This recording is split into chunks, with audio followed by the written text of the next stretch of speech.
नमस्ते। Money capital channel में आप सबका स्वागत है। अगर आपने पहली बार इस चैनल को विजिट किया है तो इस चैनल को सब्सक्राइब कीजिए, साथ ही में बेल आइकॉन प्रेस करके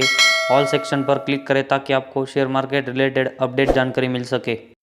तो आज हम इस वीडियो में भंडारी होजियरी एक्सपोर्ट इस कंपनी के बारे में फुल इन्फॉर्मेशन देखने वाले हैं। तो आज हम भंडारी होजियरी एक्सपोर्ट लिमिटेड इस कंपनी के बारे में फुल इन्फॉर्मेशन देखने वाले हैं, जिसमें कि कंपनी कौन से सेगमेंट में काम करती है, साथ ही में कंपनी का जो फंडामेंटली डाटा है वो कैसा है, जिसमें कि कंपनी का प्रॉफिट एंड लॉस स्टेटमेंट, साथ ही में कंपनी की बैलेंस शीट कैसी है और इस कंपनी का जो शेयर होल्डिंग पैटर्न है तो उसमें प्रमोटर की हिस्सेदारी कितनी है, तो उन सब के बारे में फुल इन्फॉर्मेशन हम इस वीडियो में देखने वाले हैं। तो सबसे पहले हम कंपनी का बिजनेस देखेंगे तो कंपनी हमें टेक्सटाइल बिजनेस सेगमेंट में काम करते हुए देखने को मिल रही है। इसके साथ ही में कंपनी हमें डिज़ाइन और development of नाइटिंग, dining, finishing of fabrics and garments में भी काम करते हुए देखने को मिल रही है। और ये कंपनी जो मैन्युफैक्चरिंग करती है तो उसका यूनिट हम देखेंगे तो इस कंपनी का मैन्युफैक्चरिंग यूनिट हमें लुधियाना सिटी में देखने को मिल रहा है। तो यहाँ पर हम देखेंगे तो ये कंपनी हमें टेक्सटाइल बिजनेस में जुड़ती हुई देखने को मिली है। तो जैसे पिछले कुछ दिनों पहले ही हम देखेंगे तो गवर्नमेंट की तरफ से जो PLA स्कीम आई है तो उसका भी हमें बहुत बड़ा बेनिफिट पिछले एक सालों में जो टेक्सटाइल से रिलेटेड कंपनियां हैं तो उनको होते हुए देखने को मिला है। और वही हम टेक्सटाइल सेक्टर से जुड़ा जो इम्पोर्ट ड्यूटी है तो उसके बारे में देखेंगे तो गवर्नमेंट जल्दी इस पर हमें एक फैसला लेते हुए देखने को मिलने वाली है, जिससे कि इनकी इम्पोर्ट ड्यूटी है उसमें गवर्नमेंट हमें छूट देते हुए देखने को मिलने वाली। तो इन दोनों रीज़न की वजह से हमें जो टेक्सटाइल सेक्टर है तो उसमें फ्यूचर में और भी ग्रोथ देखने को मिल सकती है। और इन दोनों मतलब PLA स्कीम और जो इम्पोर्ट ड्यूटी में गवर्नमेंट छूट देते हुए हमें देखने को मिलने वाली है तो उसका अगर कंपनी अच्छे तरीके से फ़ायदा उठा सके तो हमें भंडारी होजियरी एक्सपोर्ट इस कंपनी को इसका अच्छा फ़ायदा होते हुए देखने को मिलेगा। और इसी वजह से हमें इस कंपनी के शेयर आने वाले दिनों में एक मल्टीबैगर होते हुए देखने को मिल सकता है। तो इसके बाद हम कंपनी के जो प्रॉफिट एंड लॉस स्टेटमेंट है तो उसके बारे में देखते हैं। तो उसमें हम सबसे पहले कंपनी का जो सेल्स है तो उसके बारे में देखेंगे तो मार्च 2010 में ये हमें 84 करोड़, इसके बाद 11 में 90 करोड़, 12 में 97 करोड़, 13 में 95 करोड़, 14 में 110 करोड़, 15 में 125 करोड़, 16 में 198 करोड़, इसके बाद 17 में 214 करोड़, 18 में 248 करोड़, 19 में 266 करोड़, 20 में 277 करोड़ और मार्च 21 में हमें ये सेल्स 225 करोड़ का होते हुए देखने को मिला है। तो कंपनी का हम ओवरऑल सेल्स देखेंगे तो कंपनी के सेल्स में एक हमें अच्छी खासी ग्रोथ पिछले कुछ सालों में होते हुए देखने को मिली और कंपनी हमें इसमें अच्छा परफॉर्मेंस करते हुए देखने को मिल रही है। तो अभी हमें कंपनी जो सेल्स में ग्रोथ करते हुए देखने को मिल रही है तो कंपनी आने वाले दिनों में ऐसे ही ग्रोथ करती रहेगी तो हमें कंपनी के लिए एक अच्छा यहाँ पर साइन देखने को मिल सकता है। इसके बाद हम कंपनी का ऑपरेटिंग प्रॉफिट देखेंगे तो मार्च 2010 में हमें ये 5 करोड़, इसके बाद 5, इसके बाद 9 करोड़, 8 करोड़, 8, उसके बाद 15 करोड़ का हमें एक कंपनी का नेट प्रॉफिट ऑपरेटिंग प्रॉफिट बढ़ते हुए देखने को मिला है। तो यहाँ पर कंपनी का जो ऑपरेटिंग प्रॉफिट हमें मार्च 2016 में इसमें अच्छी खासी ग्रोथ होते हुए देखने को मिल रही है। तो यहाँ से हम देखेंगे तो हमें इसके बाद 13, 17,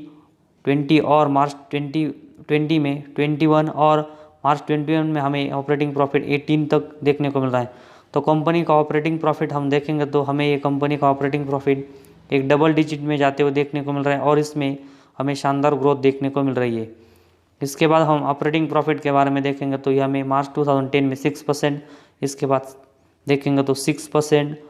इसके बाद 9%, 9%,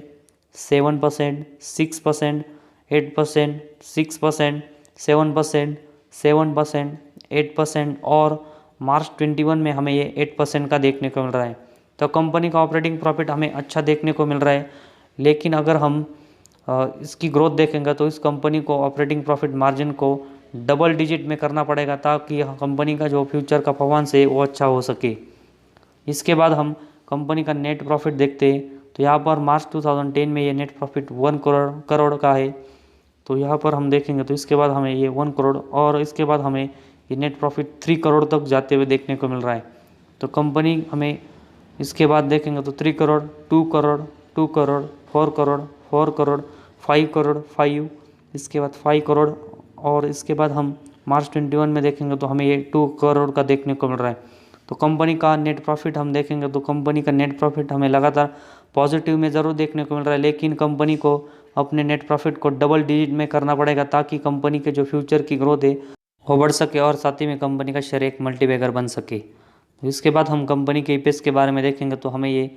मार्च 2010 में 0.11, इसके बाद 0.14, 0.30, 0.20, 0.14, 0.15, 0.28, 0.29, 0.34, 0.37, इसके बाद 0.36 और मार्च 21 में हमें ये 0.11 देखने को मिल रहा है।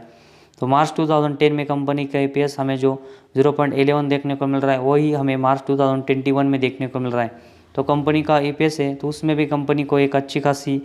इम्प्रूवमेंट करनी पड़ेगी ताकि कंपनी के परफॉर्मेंस में अच्छी खासी ग्रोथ हो सके और हमें अच्छे खासे रिटर्न मिल सके।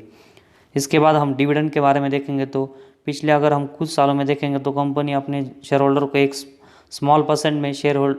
डिविडेंड भी देते हुए देखने को मिल रही है।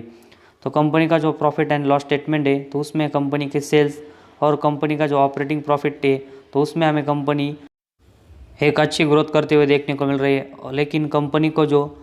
ऑपरेटिंग प्रॉफिट मार्जिन है और साथ ही में कंपनी का जो नेट प्रॉफिट है तो वो उस कंपनी को अभी डबल डिजिट में लाना पड़ेगा ताकि कंपनी हमें एक अच्छा खासा रिटर्न दे सके और कंपनी की जो ग्रोथ है उसको और ग्रो कर सके।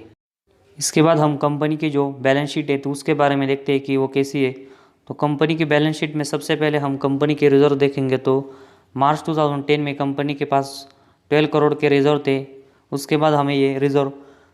11 करोड़, मार्च 2012 में ये 14 करोड़, 13 में 33, 14 में 35, 15 में 37, 16 में 40, 17 में 44, 18 में 49, 19 में 54, 20 में 59 और इसके बाद मार्च 21 में 61 और सितंबर 21 में हमें ये 64 करोड़ का होते हुए देखने को मिल रहा है। तो कंपनी का रिजर्व हमें अच्छा खासा बढ़ते हुए देखने को मिल रहा है। इसके बाद हम बोरोइंग्स के बारे में देखेंगे तो मार्च 2010 में कंपनी के ऊपर जो 18 करोड़ का बोरोइंग्स था वो हमें लगातार यहाँ पर बढ़ते हुए देखने को मिल रहा है और सितंबर 21 में हमें ये बोरोइंग्स 116 करोड़ का होते हुए देखने को मिल रहा है। तो सितंबर 21 का अगर हम कंपनी का जो रिजर्व है और साथ ही में कंपनी का जो बोरोइंग्स है तो उन दोनों का कंपैरिजन करके देखेंगे तो कंपनी के रिजर्व से ज़्यादा हमें कंपनी का बोरोइंग्स बहुत ज़्यादा देखने को मिल रहा है।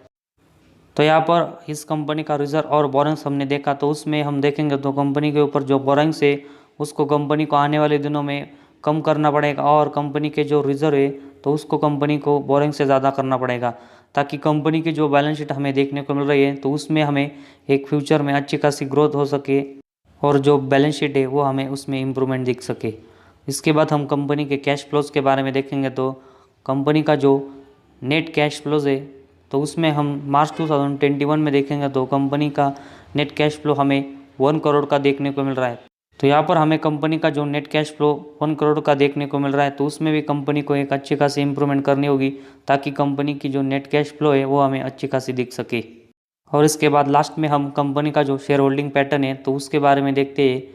तो इस शेयर होल्डिंग पैटर्न में हम प्रमोटर के पास देखेंगे तो इनके पास हमें सितंबर 21 में 24.95% के शेयर देखने को मिल रहे हैं। इसके बाद एफआईएस के पास 0.11, डीएच के पास हमें 0% के कंपनी के शेयर देखने को मिल रहे हैं और अगर हम पब्लिक के पास देखेंगे तो हमें इस कंपनी के 74.94% के शेयर देखने को मिल रहे हैं। तो सबसे ज़्यादा परसेंट में हमें पब्लिक के पास कंपनी के शेयर देखने को मिल रहे हैं। तो यहाँ पर शेयर होल्डिंग पैटर्न में हम प्रमोटर के पास देखेंगे तो जो हमें 24.95% के शेयर देखने को मिल रहे हैं।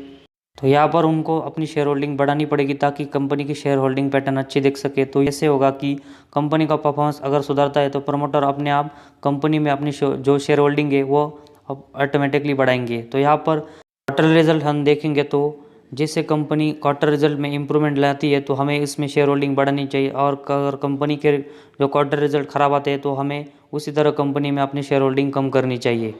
तो यहाँ पर एक कंपनी अगर एक मल्टीबैगर कंपनी है तो उसका सबसे बड़ा रीज़न होगा कि ये कंपनी एक टेक्सटाइल सेक्टर से जुड़ी है और कंपनी का जो नेट प्रॉफिट है तो उसमें भी कंपनी एक फ्यूचर में अच्छी खासी ग्रोथ करती है। तो यहाँ पर हमें कंपनी मल्टीबैगर बनते हुए देखने को मिल सकती है। और यहाँ पर जो पीएलआई स्कीम और इम्पोर्ट ड्यूटी में जो छूट हमें गवर्नमेंट की तरफ से टेक्सटाइल सेक्टर को मिलती हुई देखने को मिली है तो उसका फ़ायदा ये कंपनी लेती है। तो यहाँ पर हमें कंपनी एक मल्टीबैगर कंपनी होते हुए देखने को मिल सकती है। तो यहाँ पर इसी वजह से हम देखेंगे तो पब्लिक ने इस शेयर में अपनी जो होल्डिंग है उसको बहुत ज़्यादा दिनों से होल्ड किया है और उनको उम्मीद है कि इसी वजह से ये शेयर अच्छा खासा फ्यूचर में ग्रोथ करेगा। और हम देखेंगे तो भंडारी इस कंपनी ने पिछले 1 सालों में अपने शेयर होल्डर को बहुत अच्छी तरीके से रिटर्न दिए, लेकिन अभी हम देखेंगे तो ये कंपनी का शेयर हमें लोअर सर्किट में जाते हुए देखने को मिल रहा है। तो यहाँ पर इसी वजह से हमें इस कंपनी में ज़्यादा अभी होल्डिंग करनी नहीं चाहिए। लेकिन अगर हम देखेंगे तो फ्यूचर में ये कंपनी जो अपना क्वार्टर रिजल्ट है तो उसमें ग्रोथ करती हुई देखने को मिलती है, तो उसमें हमें तो उसी वजह से हमें कंपनी में अपनी शेयर होल्डिंग बढ़ानी चाहिए। और हमें इस कंपनी में जो टेक्सटाइल सेक्टर में हमें गवर्नमेंट की तरफ से सपोर्ट मिलते हुए देखने को मिला है, तो उसकी वजह से हमें इस कंपनी में अपनी शेयर होल्डिंग रखनी चाहिए। तो अगर हम देखेंगे तो इस कंपनी के रिलेटेड जो भी हमने इन्फॉर्मेशन देखी तो उसी सभी इन्फॉर्मेशन को हमने अपने पॉइंट ऑफ व्यू से रखी है। तो यहाँ पर हमने किसी भी तरह की रिकमेंडेशन नहीं की कि आप इस कंपनी को बाय करें। तो यहाँ पर आपको